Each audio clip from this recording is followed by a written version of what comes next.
नमस्कार। चंद्रकांत भाई भट्ट अमेरिका से।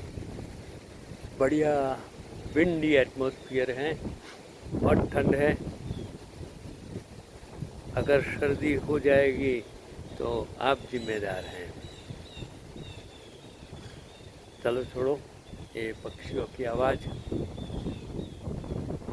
इस बीच ये सनलाइट, सूर्य का प्रकाश आंखों पर आ रहा है, तो मैंने सोचा कि एक दिल छू लेने वाली कहानी।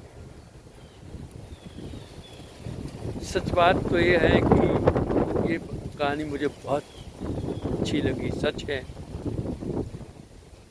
एकांत। आज का प्रिंट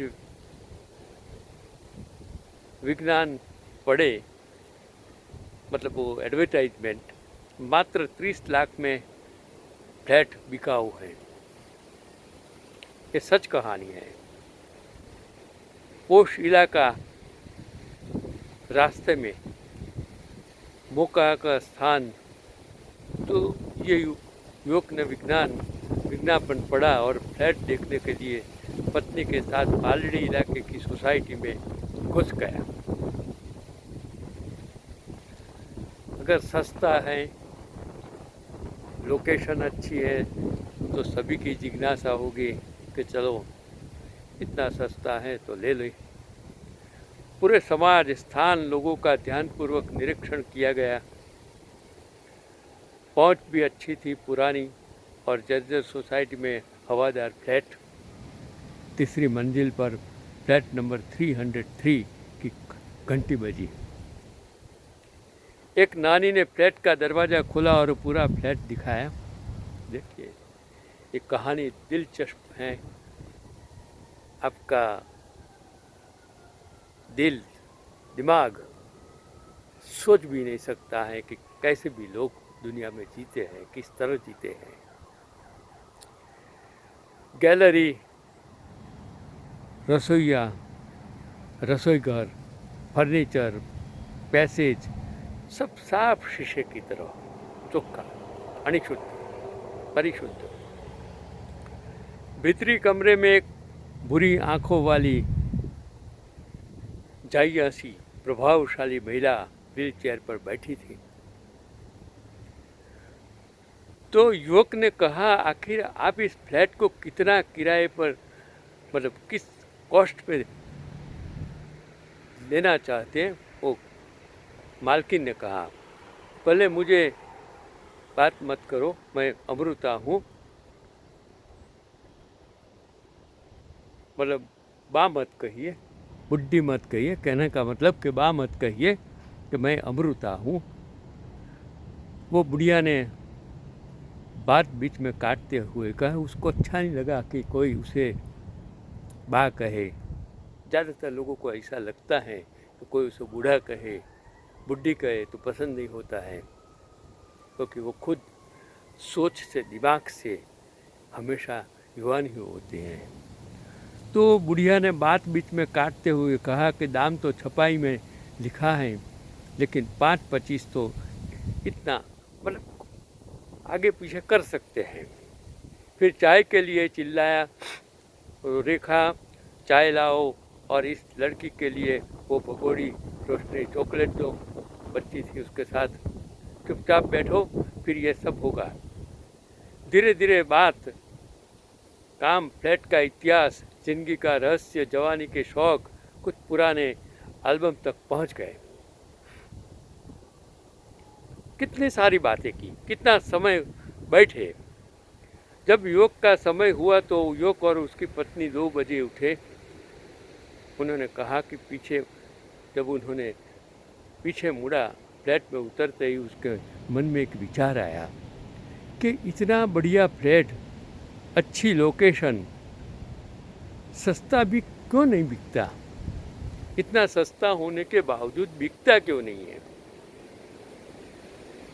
तो उन्होंने सुरक्षा गार्ड, तो जो सुरक्षा कर्मी थी,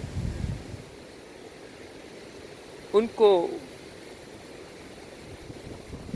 जो खड़ा था और वो तम्बाकू रगड़ता था, तो उसने कहा, उसको पूछा कि भाई ये क्या माज रहा है,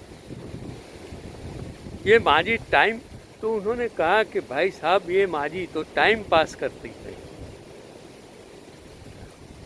वो सुरक्षाकर्मी ने उस इंसान को कहा कि भाई साहब ये माजी तो टाइम पास करती हैं, अगर कोई उठने बैठने को तैयार नहीं होता तो प्रेस में विज्ञापन देकर लोगों को बुलाती हैं, अलग अलग विज्ञापन प्रकार के देती हैं, कभी फ्रिज की बेचने की, तो कभी अलमारी की, तो कभी घर बेचने की, बस समय गुजारती है। जो लोग आते हैं उन्हें अच्छा खाना खिलाया जाता है और 1-2 घंटे तक बातें की जाती हैं, और आपको तो नहीं खिलाई होगी तो वो विदेशी चॉकलेट, वे इसे यहाँ से बेचते हैं जहाँ उनका बेटा विदेश में रहता है, मतलब उसका बेटा वो चॉकलेट बेचता है, सब कुछ बेचता है, वो लोगों को खिलाती है। इसे टाइम पास कहे या अकेलेपन का इलाज कहे, सॉल्यूशंस। अगर मैं हर इंसान को कहता हूँ, मेरे जीवन में मैंने उस टाइम में जब छोटा था, स्कूल में पढ़ता था, और मैं और मेरा मित्र नलिन दवे, स्वर्गस्थ, बढ़िया मित्र था, हम जाते थे नदी किनारे, रात को घूमते थे, स्मशान में घूमते थे। रात के समय हम जो मंदिरें होते थे वो दूर दूर तक के अलग अलग जगहों पर वहाँ रात जाकर सो जाते थे और देखते थे कि ये मंदिर का पुजारी क्या करता है। हमारी सोच ऐसी थी। हम स्मशान में जाकर देखते थे कि साले ये लोग करते क्या हैं। वो गांजा पीने वाले, ऐसे ऐसे लोग हमने बहुत सारे देखे थे। डर भी लगता था, कभी डर ऐसा लगता था कुछ कोई कर ना दे, फिर भी हम जाते थे। वो बड़ा बहादुर था, मैं उसको सलाम करता हूँ कि ऐसा दोस्त जीवन में कभी नहीं मिलेगा। तो एकांत, एकलता और अंधकार दुनिया में सबसे बड़ा बुरी चीज़ होती है, सबसे बुरी, उनसे सावधान रहना चाहिए। तो ये अकेलेपन का उसका इलाज था। कि बाकी सच तो यह है कि अगर किसी आदमी के पास सारा वैभव हो लेकिन उसके पास उठने बैठने वाला कोई न हो तो उसके जैसी कोई गरीबी नहीं होती है।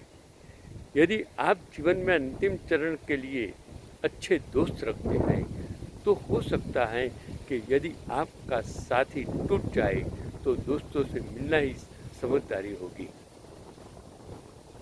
ये मैंने एक ऐसी कहानी आप तक पहुंचाई कि एकलता क्या चीज़ होती है।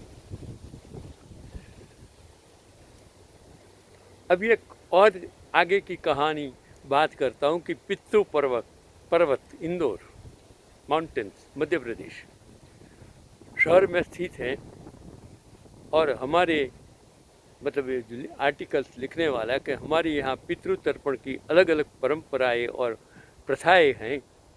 यहाँ पर्यावरण से जुड़ी एक नई परंपरा की शुरुआत हुई है कि इंदौर वासी अपने पूर्वजों की याद में इस पर्वत पर एक पौधा लगा सकते हैं।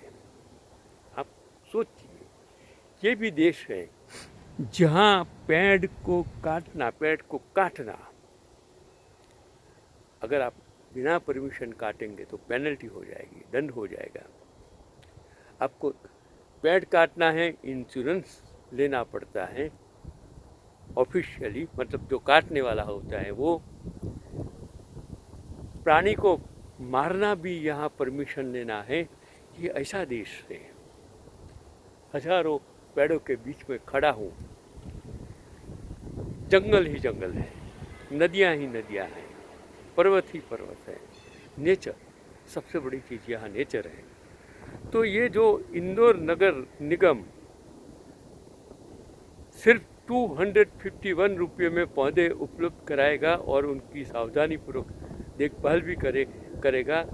यहाँ अब तक करीब 5 लाख पौधे पेड़ बन चुके हैं और प्रत्यारोपित पौधों का जीवित रहने का प्रतिशत प्रमाण जो है वो 90 to 95 है। लोगों ने इस परंपरा को स्वीकार कर लिया है। लोगों ने इस परंपरा को स्वीकार इसलिए किया है कि पितृ अमावस्या पर यहाँ सबसे ज़्यादा संख्या में लोग पेड़ लगाते हैं।